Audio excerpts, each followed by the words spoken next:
Ratu bulan dari saking kayangan, Ratu bulan dari saking kayangan, Yundar galang asorang ikunang-kunang, Side mengawinan rasa liang galang apa ada.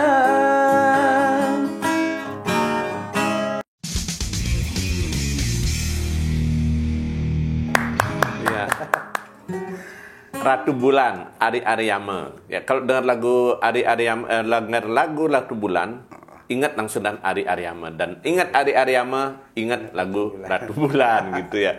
Ya, teman-teman yang nonton Oke Made tentu sudah nggak asing lagi, saya kira, terutama penggemar lagu pop Bali dengan sosok Ari Aryama. Ini kalau yang generasi sekarang mungkin kesannya baru, tapi padahal Ari Aryama ini tergolong pemain lama. Lama banget malah ya. Lama banget. Akhir 90-an sudah rekaman ya. Ya, nah, boleh diceritakan nggak awalnya terjun ke lagu pop Bali yang kalau nggak salah ini feeling saya. Ya. Namanya sama aslinya kan Ketut Aryama. Putu Aryama. Jadi Ari Aryama. Terus kemudian kalau lihat nama Ari Aryama, pengulangan. Saya menduga ini adalah permainannya Om Yong Sagita. Karena dari Ketut Widiana jadi Widi Widiana. Putu Aryama jadi Ari Aryama. Ya, benar ya Yong Sagita yang bawa ke rekaman pertama kali? Benar sekali ya. Ya awalnya sih Tiang sendiri dengan grup band yang datang ke studio Maharani Record waktu itu. Ngeband awalnya? Ya, ngeband dengan lagu Nuansa Rohani lah. Dari Seririt. Ketemu. Tidak nyangka juga ketemu dengan Bliyong.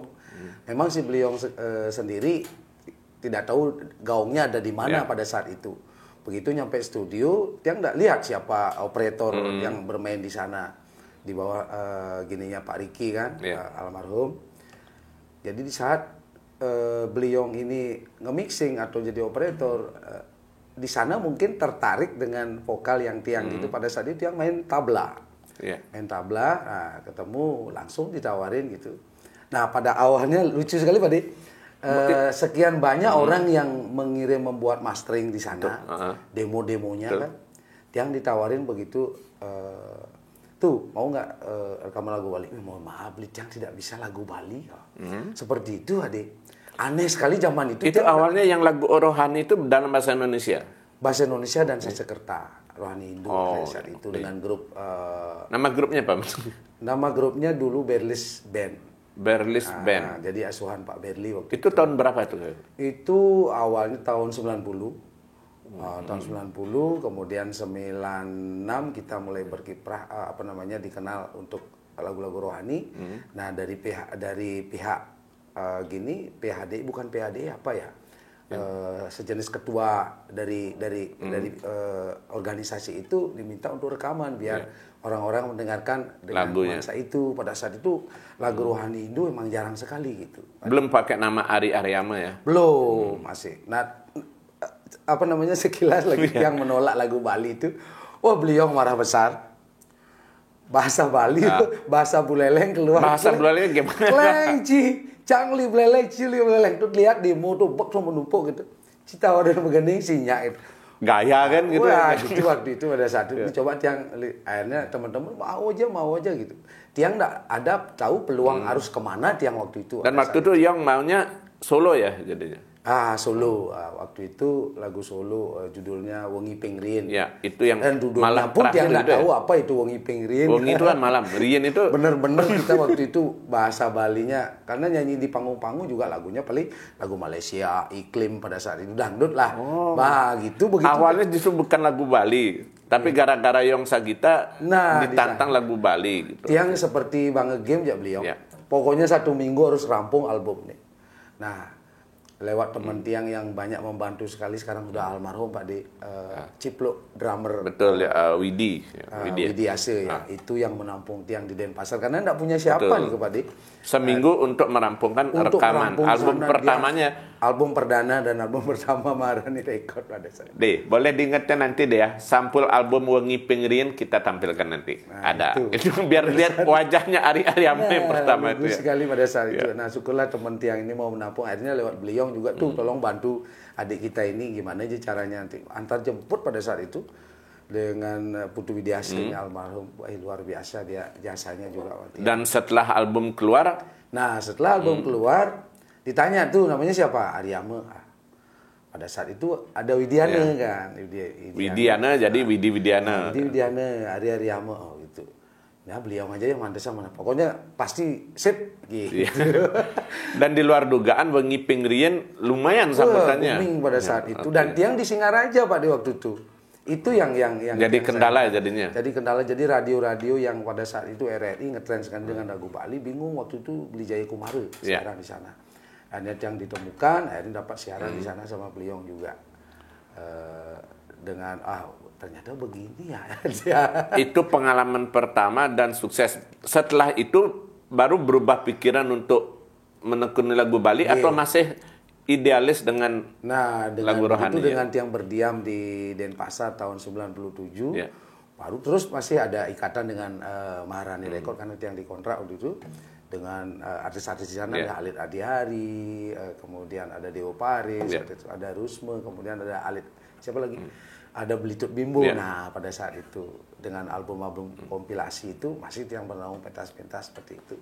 Nah, di sana baru mulai belajar menciptakan lagu waktu itu. Suka musik dari akhir 80-an tapi baru belajar lagu Balinya akhir 90-an. Karena tiang istilahnya apa ya? Waktu Wengi Pingrin itu nggak merasa agak senglat nggak lidahnya biasa nyanyi lagu Indonesia? Betul, tiang menyesuaikan Pak De. Karena mungkin istilahnya tiang kena batunya Pak De. Karena setiap tiang pentas ada band itu ada teman menyanyi lagu Bali, lagu Bali yang cek kampungannya gitu. Awalnya sempat meledek lagu Bali. Dan pada saat itu yang tiang ledek lagunya Bliong. Ngiler-ngiler ada teman nyanyikan itu. Ada artis seperti diundang gitu. Itulah seperti itu mungkin. Dan akhirnya justru beliau yang menjadikan Aryama. Nah, justru beliau yang menjadikan tiang dengan nama Aryama gitu. Jadi penyanyi lagu Bali gitu ya. Dan itu sampai berapa album jadi di Maharani waktu itu?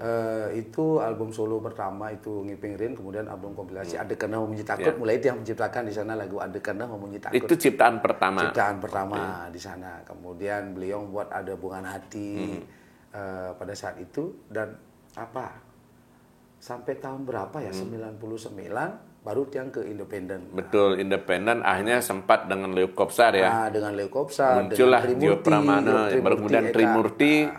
Trimurti album Gamya Gamana ya? Nah, itu album pertama dengan di Ratu Bulannya gitu. Ratu Bulannya itu waktu dengan Kaprodi Record beli Mang Adi pada saat. Yang kalau Ari akhirnya setelah dalam tanda kutip disulap menjadi penyanyi pop Bali, apa yang berubah dari Ari Aryama sebelum waktu membawakan lagu rohani dan setelah lagu pop Bali? Ada yang berubah nggak? Kalau berubah sih justru menambah ilmu lah, pembelajaran itu.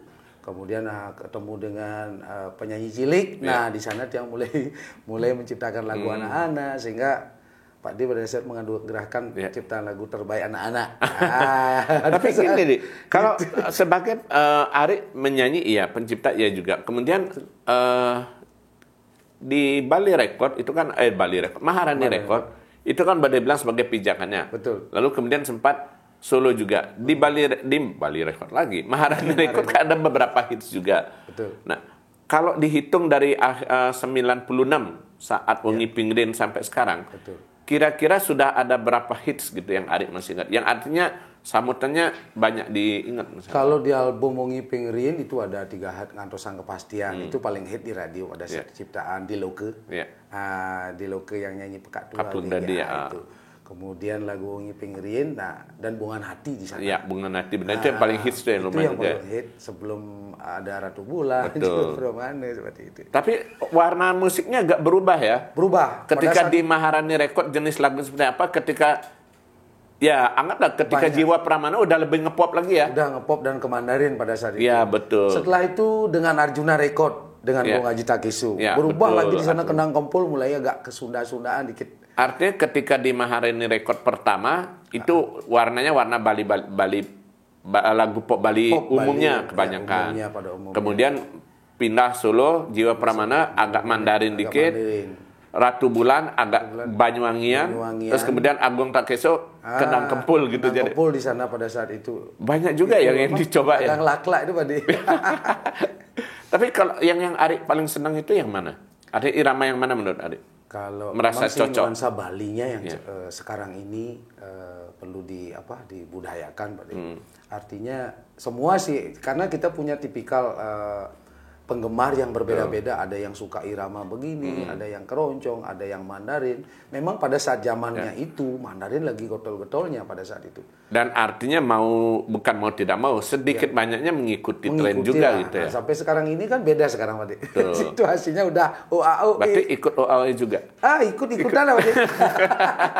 Karena memang basic tiang di dangdut, Betul. vokal kesenengan tiang memang di mana-mana. Ya kalau dilihat Arik bilang tadi di awal nyanyi lagu bahasa Indonesia, pop Melayu, Nah, ya itu udah larinya pasti lebih ke dangdut gitu jadinya. di sana. Cuma kalau Arik artinya sebetulnya kalau boleh tahu di awalnya itu cita-cita Arik jadi apa sebetulnya?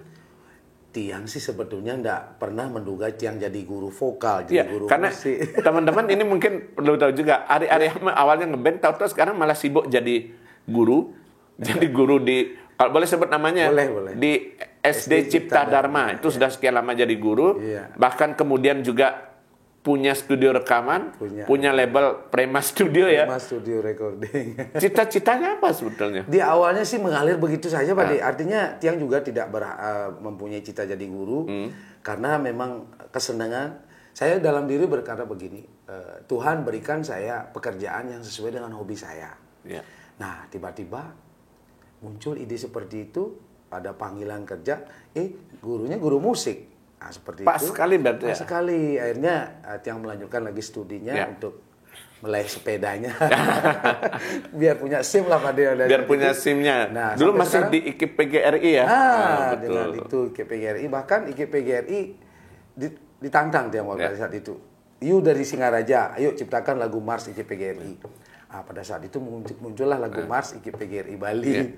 Pada saat itu mulai mencipta di semester 7 waktu itu Pak De dengan Pak Ridho Gunawan pada saat Betul. Itu artinya Arik bahwa jadi guru itu pun secara kebetulan Secara jadi. kebetulan awalnya Tiang diekspor impor Pak De. Ya. Ekspor impor Sempat? kiriman barang. Ya, itu 5 tahun di kargo dia. Jadi Berarti betul-betul setelah jadi penyanyi dari Singaraja pindah ke Denpasar, kerja di kargo dulu. kerja di kargo. Sambil nyanyi, sambil nyanyi, bikin sambil lagu. ramen dengan teman-teman ada job ini sampai harus menunda keberangkatan kontainer, menunda keberangkatan barang itu. Demi nyanyi gitu ya? Karena hobi sekali nyanyinya. Di sana akhirnya enggak tahu entah kenapa lagi ketemu beliau. Beliau telepon. Tuh, ayo jadi ngajar nyanyi. Siapa? Ada dari Bali. Aduh, siang sang bisa ngajar. Ya, beliau. dari Bali. Saat itu awalnya Vira Cintia ada. Vira Cintia yang nyanyi Ambu Putih. Akhirnya 3 grup itu Tiang latih dengan di bawah naungan beliau Sagita pada saat itu. Sagita Pro. Berarti awalnya jadi guru itu dari latih vokal itu latih ya? vokal itu, Pak De. Jadi di sana kecintaan dengan lagu Bali, terutama lagu anak-anak pada saat itu. Kecintaan pada masih lagu minim. Bali yang dulunya diledek. Nah, itu udah kena batunya. Lucunya seperti itu. Nah, akhirnya melalui karir itu, sehingga ada panggilan menjadi guru musik dan sekarang memegang seni budaya namanya di pembelajaran, terutama anak-anak sekolah itu. Yang kalau Arik sendiri ketika berkecimpung di lagu pop Bali gitu, artinya konsep yang ingin Arik munculkan apa? Orang kan biar tahu bahwa misalnya Kak Widi Widiana dulu identik misalnya dengan lagu Mandarin. Terus misalnya Deloka dengan lagu-lagu yang kocak. Nah, kalau Arik Ariyama tuh karakternya apa sebetulnya? Biasanya lagu cinta aja, Pak De. Lagu cinta. Jadi sesuai dengan gininya beliau pada saat itu tuh nggak cocoknya bawa lagu-lagu sedih. Coba lagu cinta. Nah, Pernah bawa lagu sedih? lagu sedih yang itu lagu apa ya judulnya itu udah lama sekali nggak begitu. Nggak dapat feel-nya malah. Nggak dapat feel-nya lagu sedih itu. Tapi kalau lagu sedih Indonesia ya. Ya karena cengkoknya nggak beda kan. Cengkoknya beda. Kalau Bali sedih gimana ya? Matah ya. Itu butuh waktu berapa lama Arik menyesuaikan peralihan dari lagu berbahasa Indonesia ke lagu Bali itu untuk membiasakan diri bernyanyi itu? Iya, artinya dengan begitu karena yang dikasih mandat sama beliau pada saat itu 1 minggu setelah otomatis dari sana dia mulai buka kamus-kamus apa gitu, ekspresi, terutama di sana feel-nya biar ketemu. Iya. 1 minggu rekaman, 1 minggu pelajari, 1 minggu jadi. Itu dalam 1 bulan ya, biar kelar semua. biar gitu. kelar semua karena sudah di launching. Nah, dengan penyanyi duetnya waktu itu Putri Wahyuni. Betul ya. Sebagai Saya ingat sampunnya Ari Arema featuring Putri Wahyuni gitu, Wengiping Rien gitu ya. Masih ingat nggak dikit? Mungkin nggak usah pakai gitar atau part mobil. Wengiping Rien mungkin bagiannya mana? Di bagiannya ngeremang sunalilen dadi saksi undu kene jani. Nah, nggak jauh beda ya vokalnya dengan dulu jadi saya. Pada saat itu masih sistemnya rekamannya pakai piringan hitam gitu Pak. Ya, sekarang kan tinggal copy paste. Tinggal file. Kalau dulu salah ulang dari lagi. awal, gitu ya. Makanya muncul lah. Tapi ya sebagai penyemarak saja sih Pak. Munculnya home studio, jadi penyanyi-penyanyi baru muncul ikut sama-sama melestarikan budaya Bali, salut juga. Kalau Ari ngerasa nggak pada waktu ketika zaman Wengiping Rien sampai boomingnya Putri Bulan tuh ngerasa nggak sebagai artis? Kalau Tiang sih tidak begitu sih Pak. Apa namanya ya? Tiang berjalan sesuai dengan naluri saja. Saya tidak menjadi saya sudah artis, tidak pernah begitu. Artinya tetap masih belajar dan masih menghormati yang senior. Untuk suatu pentas dimanapun dengan kolaborasi pentas lawak dengan ini, artinya masih mentilesang ragu. Karena tidak kita belajar tidak henti-hentinya Pak, terus semua yang jadikan guru Pak D jadikan gurunya di mana gurunya kesabaran. Pada saat begini sama. Kalau beliau gurunya apa? Gurunya dia ketegasannya dia pada saat membina itu Pak. Dengan itu mungkin itu. Selama kalau dari 96 sampai sekarang 26 tahun lebih direkaman itu. Ya. Pengalaman apa yang paling berkesan bagi Ari mungkin? Baik yang menyenangkan maupun tidak kalau sebagai penyanyi. Pengalamannya sih pentas-pentas dari desa ke desa dengan teman-teman itu. Jadi mulai mengenal lingkungan di sana. Oh ternyata lagu Bali banyak digemari di Bali, di luar Bali ada nggak? Ternyata ada juga di Lombok, di Jawa. Pernah akhirnya saya sampai diundang ke Batam. Di Batam, di sana disuruh menyanyikan lagu Bali, ternyata di sana banyak masyarakat Bali yang tinggal di sana. Bahkan ditawari, Ri tinggal aja di sini ya seperti itu. Waduh, luar biasa pokoknya perjalanan lagu Bali itu. Jadi mudah-mudahan nih harapan Tiang dengan nuansa musik yang baru sekarang ini Bali makin bisa berkembang dikenal. ya, betul. Bayangkan tuh lagu India yang kita tidak mengerti kenapa bisa top Kita suka seperti itu ya. Betul. Nah itu yang Tiang ingin sih lagu Bali tetap berada di atas. Terutama di negeri sendiri, daerah sendiri gitu Pak. Tapi orang selalu membanding-bandingkan kan bahwa banding ke. Oh jadi banding ke ya. Tapi katakan bahwa lagu Bali zaman dulu dan bukan zaman dulu, artinya orang mengatakan masih banyak. Ini kan dua pendapat yang berbeda. Betul. Generasi tertentu mengatakan masih enak didengar lagu Bali era yang dulu. Ada yang mengatakan lagu yang sekarang lebih variatif. Kalau Ari melihat perbedaan itu seperti apa, Ari? Karena perbedaannya terutama pada generasinya Ari dulu. Iya, terutama untuk generasi Tiang itu jelas memang jauh perbedaan. Satu dari segi kualitas rekaman, nah kemudian perubahan genre musiknya, dan juga pada saat itu penggemarnya tidak begitu banyak juga Pak. Sekarang ini karena belum ada media sosial ya yang bahkan kalau dulu produser itu sampai mencetak 5.000, 10.000 kopi pita kaset. Udah biasa itu. Udah biasa itu. Jadi sekarang bedanya ngabisin 1.000 keping aja susah ya. Susah sekali. Karena IT-nya nih Pak. Artinya bisa dengan bentuk MP3. Orang sudah bisa menerima, ada di YouTube. Jadi justru penetrasinya lebih luas jadinya. Lebih luas. Masuk ke kalangan manapun bisa. Betul. Jadinya. Makanya kalau kita produksi dengan kaset itu jangan harap dapat hanya berusaha di YouTuber aja bermain seperti itu. Artinya Ari juga mengikuti perkembangan itu, betul, mau tidak mau jadinya gitu ya. Itu. Termasuk berarti menciptakan lagu-lagu baru sekarang. Kalau belakangan juga sempat masih rekaman untuk YouTube juga Ari. Masih adalah kegiatan itu. Seberapa jauh Ari percaya diri? Orang kan selalu mengatakan bahwa generasi lama.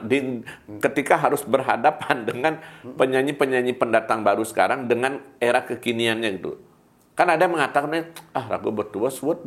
Tapi kalau Ari seberapa jauh masih percaya diri untuk tetap eksis di lagu pop? Memang sempat seperti itu Tiang bilang. Sempat. Saya sudah usia, tidak mungkin. Tetapi kadang-kadang dari menjeduk ini pada Bali TV sering kadang-kadang untuk mengisi acara 1 jam bersama artis ini. Sering tiang nolak, tapi karena sering diminta, ya tiang ini bukan permintaan saya, tapi permintaan masyarakat. Hanya tiang sempat hadir terakhir tahun berapa itu?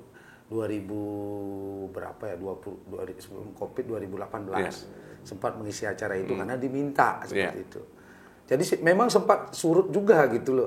Biarkan ada generasi baru, kita di layar belakang aja. Memang di belakang layar juga ada yang menggarap anak-anak. Kalau dulu diarahkan, sekarang mengarahkan. Nah, Urian Dayani. Tapi artinya tetap ide-ide itu nggak bisa dibendung ya ketika kepingin bikin lagu, nyanyi itu gitu. Masih. Kadang-kadang nggak bisa diem. Kalau sudah libur, besoknya libur, masih ada bikin ore-ore lagu. Kadang-kadang ada buat lagu pesanan juga, Pak. Terutama yang esisnya sih lagu anak-anak. Ya, yang belakangan lebih ke lagu anak-anak. Dulu masih lagu kadang-kadang diminta sama penyanyi yang kelas sebaya kita lah ada. Jadi coba buatin lagu. Oh ya ini. Kalau Arit masih ingat nggak di luar yang Arit nyanyikan, lagu yang Arit ciptakan untuk penyanyi lain yang paling booming ngetop tuh yang mana? Kalau lagu gininya yang tiang ciptakan itu Duga Asmara Ketemu. Oh, yang Ayu Trisiwi ya? Ayu Trisiwi. Entah kok sekarang tahu di mana. Kalau saya di Jakarta ya katanya mungkin. Nah, itu yang booming sekali, Pak. Duga Asmara Ketemu. Dan ada lagi satu lagu apa ya judulnya itu lupa yang dibawakan sama Tut Asmara. Ada juga. Ada juga lagu. Nah, itu kalau kemudian Arit setelah lagu Jiwa Pramana itu yang nggak tiba-tiba membentuk Trimurti dan Eka Irana, satu lagi saya lupa siapa namanya. Eka Irana yang perempuan sama Wahyu. Wahyu. Nah itu gimana ceritanya bisa? Itu kalau nggak salah arahnya juga agak sempat ke rohani juga ya. Betul. Dia memang teman yang Eka Niki memang arahnya ke sana, makanya nama grupnya Trimurti. Cuma personel yang lagi satu kadang-kadang ganti-ganti. Sempat juga siapa namanya Tisna Titiana. Di album Ratu Bulan ikut di sana. Tisna Titiana waktu itu belum ke Solo. Betul. Yang ajak waktu itu di album Ratu Bulan. Memang si Eka ini osisnya dia mencipta lagu, cuma tiang yang aransemen dengan aransemen notasi-notasi lagunya pada saat itu dengan Kaplung Dadi Record itu ada 3 album waktu itu. Ya, karena kesibukan juga akhirnya belum bisa berlanjut ya. Ya, siapa tahu Eka Irana nonton video ini dan kepingin balik lagi ke Bali dan rekaman lagi lagu Bali ya. Masih di Solo dia sekarang ya gitu. Nah, Ri, ngomongin lagu pop Bali era sekarang itu, nyambung soal tadi yang Arit bilang dengan perubahan itu dan sebagainya. Arit sempat nggak ngerasa agak dengan idealisme itu, Ri? Mungkin kan selalu mengatakan bahwa harusnya nggak begini loh, harusnya begini. Nah itu pernah nggak mengalami perasaan itu? Artinya bahwa kalau diikutin idealis kita, tapi kalau nggak diikutin kita ketinggalan. Pernah, Pak. Selalu itu pernah. Karena apalagi lagu Bali yang ada Indonesianya, yang dulu anti sekali. Tetapi masyarakat seneng. Kan ada lagu Bali. Campur bahasanya. Lagu Bali ada campur bahasa Indonesia. Aku, kamu. Sempat memang dalam diri bentrok gitu loh. Lagu Bali kok diginikan. Padahal ada kata rindu itu kangen atau masih gini. Tapi booming lagu itu, Pak. Kita metaksu sekali buat lagu dengan nuansa Bali yang betul-betul etnik, tetapi tidak begitu disenangi. Atau beberapa aja justru lagu yang bahasanya begitu ya campur-campur itu mungkin apa ya istilahnya ingin memberikan ruang di sana. Itu sempat memang terjadi begitu, Pak. Iya. Dan akhirnya yang sikap yang Ari ambil gimana? Kompromi itu gimana? Kalau biarkan mengalir begitu saja selama masyarakat menyukai itu ya. Jadi tetap seperti kalau Arit lebih suka yang mana? Di belakang layar jadi penyanyi atau memproduseri anak-anak? Tiang sih awalnya ingin jadi produser, Pak. Ya, jadi seperti itu kemudian ada ketika lagu pop Bali sempat agak surut udah kepinginnya jadi produser gitu. Jadi produser, kemudian masih sih ada undangan nyanyi-nyanyi, ada wedding event itu masih yang jalani, Pak. Sampai itu melatih anak-anak di rumah untuk outputnya dia jadi penyanyi, buat album, masih apakah lomba-lomba juga itu masih. Lomba-lomba itu sekarang ini kan lomba vokal yang ada di sekarang kita ini di Denpasar terutama bisa mencari prestasi untuk sekolah lanjutannya. Dan itu ada SK-nya, Pak. Nah, mungkin itu yang yang background Tiang selama niki banyak menciptakan penyanyi-penyanyi yang bisa mencari sekolah yang sesuai dengan keinginannya. Artinya kepuasannya di sana jalur, juga gitu ya. jalur prestasi menyanyi itu yang dia dapatkan seperti itu, Pak. Ya cukup banyak juga artinya anak didik Ari yang lolos lomba, kompetisi dan segala macam itu kan gitu. Nah, kalau Ari ngelihat orang mengatakan biasanya lagu Bali itu katanya yang agak sulit itu kan cengkoknya. Betul. Nah, itu Adik bisa tunjukkan di bagian mana yang terutama biasanya bukan kecelakaan, tapi artinya seringkali kepleset orang nggak dapat gitu loh. Dia jadi nyanyi lagu Bali, tapi susah mendapatkan cengkoknya itu di bagian apa misalnya? Contoh apa? Dia cengkok, kemudian ada nada notasinya naik. Contohnya masih kayak lagu Ampura yang dewek beline ngaenang. Adi merasa sedih. Nah, yang itu cengkok-cengkok yang begitu itu identik dengan Balinya itu. Makanya Tiang juga tidak begitu menawarkan kalau orang bilang elok-eloknya itu ya cengkok-cengkoknya itu. Tapi anak-anak datang ke Tiang, Pak Ari ajarkan saya lagu cengkok Bali. Dari mana Anda tahu bahwa enggak, saya lihat kok. Semua bilang begini. Akhirnya anak-anak itu datang ke Tiang untuk latihan vokal, cengkok-cengkok Bali terutama. Tiang tidak merasa sih, Pak, cuma untuk mendapatkan itu dan memang nggak mudah ya sebetulnya ya, untuk bisa lakukan sendiri itu menilai hanya Pak Ari yang bisa cengkok Bali. Tiang sih sambil belajar, Pak, kadang-kadang seperti itu, Pak, tidak. Bisa Ari tunjukkan nggak mungkin yang kesalahan yang sering tidak bukan dilakukan tapi nada yang seringkali tidak didapat oleh anak-anak itu di bagian apa? Biasanya di bagian nada tinggi di falsetto, kayak lagu apa ya? Falsetto, kemudian ada suara yang ada cengkok. Lagu ada nada yang dia feel-nya nggak dapat, bukan tidak nyampe, cuma karena notasi yang dia kuasai tidak begitu fast, makanya dia belajar ngajarinya dari notasi dengan piano. Dengan itu dia berpikir, oh saya bisa, akhirnya pelan-pelan akhirnya bisa teratasi itu, Pak Dik. Kalau Arik sendiri ngeliat, ini mumpung ngomong lagu anak-anak ya, tadi misalnya Dugas Barat ketemu Ayu Trisiwi atau Ambu Putihnya Vira Cintia, itu kan tidak terlalu kental cengkoknya ya, cengkok Balinya di sana ya? Kalau cengkok Balinya tidak, mungkin itu sebenarnya di minimalis, Pak Dik, sebenarnya ada. Memang di cuma minimalis. Tidak dikuasai pada saat itu, tidak bisa dia ngambil, udah dipolusin aja. Yang bagian mana itu mungkin misalnya? Dugas Barat ketemu yang itu tidak ketemu.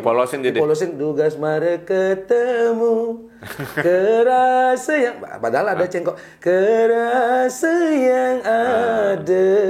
Seperti itu, Pak. Naik turun susah ya. Identiknya di sana memang Tiang detailnya di sana untuk vokal anak-anak ataupun apalagi berkompetisi itu. Tapi kalau untuk rekaman sekarang, apalagi setelah teknologi canggih, orang bisa home studio dan segala macam, tidak begitu banyak orang yang artinya, kalau orang bilang nyangetang saja untuk cengkok itu lagi, artinya yang penting bisa menyanyi gitu. Yang penting bisa menyanyi dan itu fitnya benar, temponya pas. Kalau dulu kan bisa nyanyi, bisa temponya benar, cuma dia olah vokalnya. Nah, Tiang yang pegang niki olah vokalnya. Dia rengnya udah bagus, ibarat bambu yang dipakai mau gamelan, oh ini udah bagus suaranya, tinggal mengolah aja. Seperti itu sih yang Tiang lakukan selama ini di rumah di Sanggar. Dan kalau yang ada ngelihat potensi penyanyi anak-anak sekarang itu seperti apa? Wih, luar biasa, Pak Dik. Ya, dengan perkembangan kemudian ada Gending Rari, seperti itu ada VRTP, ada bintang radio televisi yang diselenggarakan. Ada lagi klub-klub seperti Bali Kumara. Gitu ya. Nah, itu Sanggar sih. Tiang juga ikut andil di sana kebetulan. Untuk memolas gitu ya. Memolas seperti itu awalnya. Luar biasa anak-anak, Pak Dik. Tiang tanya, Dik, di mana belajar? Dari YouTube.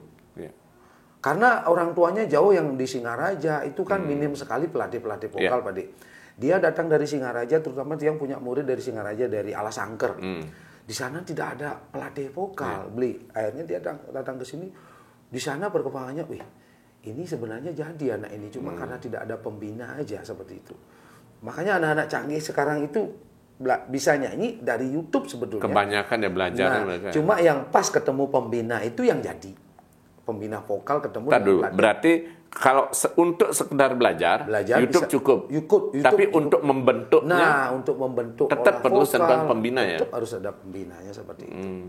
Sehingga anak itu betul-betul menguasai, oh ini namanya pitch control, ini kapan dia ngambil miking yang benar, nah, seperti itu Pak De. Di sana baru tahu, oh iya ya. Gitu. Nah, banyak orang tua murid banyak yang merasakan begitu. Ih ternyata saya dari dulu harus ketemu pembina. Seperti Ari, seperti ini ya. Nggih. Kalau penyanyi dewasa bagaimana Ari? Bukannya menilai tapi melihat, mengamati kepemunculan penyanyi dewasa sekarang, karena ya dengan kemudahan yang kita bilang tadi, bahkan dengan biaya minim siapapun bisa jadi penyanyi sekarang. Nah, mungkin Ari bisa memberikan saran atau barangkali ya mungkin kalau dibilang kritik ya kritik untuk perbaikan barangkali. Betul, untuk rekaman itu sekarang sangat gampang dengan yang zaman kita dulu, angkatan kita. Sekarang dengan munculnya home studio, cuma sekarang kan kualitas dan gininya, Ade. Kadang-kadang kan ada hanya sekedar bernyanyi saja, kemudian sudah punya seperti ini. Dan itu pun produsernya tidak menyaring seperti itu. Istilahnya bukan yang menganggap rendah itu penyanyi kaget istilahnya. Penyanyi kagetan ya. Tetapi ada yang mencoba-coba dengan dia kualitas dirinya seperti itu, seperti penyanyi yang baru-baru ini banyak yang bagus-bagus Pak sebetulnya. Artinya yang walaupun mungkin hasilnya belum maksimal, tetapi kok jika dinilai banyak yang bagus, berpotensi sebetulnya. Berpotensi, dan itu pun hasil mixingnya yang dengerin, kemudian kualitas vokalnya, wah ini jadi sebetulnya padahal dia hanya penggembira seperti itu, tapi setelah itu yang lihat viewernya banyak sekali juga itu. Cuma kalau untuk lebih bagus ya tinggal perlu tadi ya diarahkan lagi diarahkan. gitu ya. Memang sih beda penyanyi lomba dengan penyanyi istilahnya hiburan Pak. Penyanyi lomba itu memang ke festival diarahnya seperti itu. Kalau penyanyi hiburan mungkin sekedar. Dan nggak harus ya, artinya jangan memaksakan diri ya seperti penyanyi festival. Atau dengan kata lain kita melihat penyanyi hiburan, tapi dengan standar penyanyi festival, ya nggak kena kan gitu. Nggak kena. Penyanyi hiburan ya penyanyi hiburan aja, yang festival ya festival gitu ya. Artinya Ari setuju bahwa kalau misalnya seseorang ingin sukses secara umum, dia harus bisa bermain kedua-duanya. Betul. Penyanyi festival iya, hiburan juga iya. Kapan dia menyanyikan lagu itu secara festival sesuai dengan nuansanya, kapan dia menyanyikan dengan komposisinya dia sebagai penghibur atau hiburan seperti itu. Ya karena kalau model komposisi festival itu dilempar ke publik belum tentu bisa diterima. Kena kan itu ya. Sifatnya karena tidak menghibur, seperti itulah. Iya kan memang tujuannya untuk pelestarian dan segala macam ya. Seperti itu. Nah kalau Ari sekarang ini atau mungkin dalam beberapa waktu ke depan ini ada proyek apa atau ide apa lagi yang Ari wujudkan? Kalau dia sih di selama ini ada paduan suara Pak De. Paduan suara anak-anak, kemudian masih solo, masih tetap jalan solo anak-anak. Dan dia sih latihannya rutin memang untuk lomba dia. Mungkin akan seterusnya menjadi guru vokal seperti itu. Sudah nyaman ya jadi guru vokal gitu ya? Jadi ya kecintaan Tiang sama anak-anak Pak De. Kan dulu pernah ada judul anak gampang, dewasa susah apa judul koran dulu Pak De. Di berita di koran. Anak gampang Pak De waktu itu. Dia. Saya lupa apa yang udah lama ya. Anak susah. Apa? Lupa udah lama ya. Belum saja untuk judul cuplikan koran itu. Ya karena Ari bisa bermain di dua bidang itu kan, lagu anak iya, lagu dewasa juga iya gitu kan. Tapi yang pasti bahwa memang jiwanya sekarang udah sepenuhnya di musik tetap gitu ya. Kalau di lagu rohani masih sekarang? Kalau rohani masih sih kadang-kadang ya untuk diri sendiri. Oke.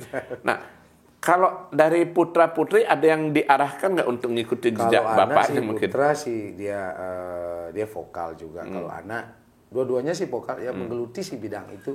Cuma kadang-kadang tergantung mood. Sekarang anak-anak susah sekali Pak De. Berubah-ubah ya. Iya. Dokter anaknya sakit belum tentu ayahnya bisa menyembuhkan Pak De. Seperti itu. Bapaknya guru vokal belum tentu bisa mendidik anaknya. Tak bisa mengarahkan justru dengan jangan-jangan putra-putrinya Ari nanti perlu dibawa ke Pak Komang Dharmayuda ya. Seperti itulah model. Tak mau dia belajar dengan ayahnya seperti itu. Iya.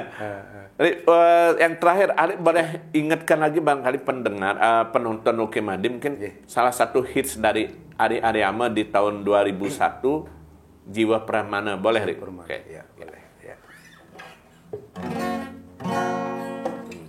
Yen ning jati tresna kapingin beli, ngade beli pajang ngayahin adi. Ya dias tonjeng tohen jiwa pramana, saking mula tresnan beli keliwat. Nah, mumpung nyebut lagu itu untuk pertanyaan penutupnya, di Jiwa Pramana Ratu Bulan, tata bahasa lagu Ari itu kan benar-benar rapi banget bahasanya itu. Ri. Gimana Ari waktu itu berpikir bahwa membuat lagu tuh biar komposisi kalimatnya tuh pas gitu loh. Ri? Ya itu udah kembali ke pembicaraan di awal, lagu cinta itu memang apa ya? Sama dah kita kayak apa ya, modelnya datang dulu, rapi dulu, kemudian datang, bilang sama orang tuanya, duduk, kayak orang apel itu. Jadi runtutannya itu memang seperti itu, Pak Dik. Susunan apa ya yang harus tidak boleh, bukan tidak boleh sih, memang yang tertata itu. Jadi istilahnya ada syair lagu A, B, C. Ya, yang kalimat yang berima gitu kalimat, ya, A, B, C, berpantun ya, juga seperti iya itu. gitu kan. Kemudian sorsinggih kita ngomong, ini tujukan untuk siapa sebetulnya lagu ini. Kalau misalnya dengan masyarakat seperti ini, mungkin sorsinggih bahasanya yang beda. Karena di sana ada lagu yang bercerita, menceritakan sesuatu di cerita itu, kemudian ada lagu yang misalkan kisahnya dia sendiri diberitahukan ke orang lain, sehingga bahasanya seperti itu. Otomatis akan berbeda gitu. Berbeda, Pak De. Oke, ya. Mudah-mudahan banyak penyanyi-penyanyi sekarang yang berikutnya ini bisa artinya belajar juga gitu ya, dari lagu-lagu yang terdahulu untuk meningkatkan kualitas lagu pop Bali kan gitu ya. Terutama nuansa Bali jangan sampai hilang. Oke, intinya itu ya pesan Ari ya, nuansa lagu pop Bali boleh saja mengadopsi musik lain, tapi nuansa Bali jangan hilang. Jangan hilang, itu aja. Oke, ya terima kasih Ari atas obrolannya, senang sekali. Mudah-mudahan nanti bisa ketemu lagi untuk proyek berikutnya, dan tetap ditunggu lagu-lagu hitsnya nanti. Dan tetap jangan lupa salam secangkir kopi hangat.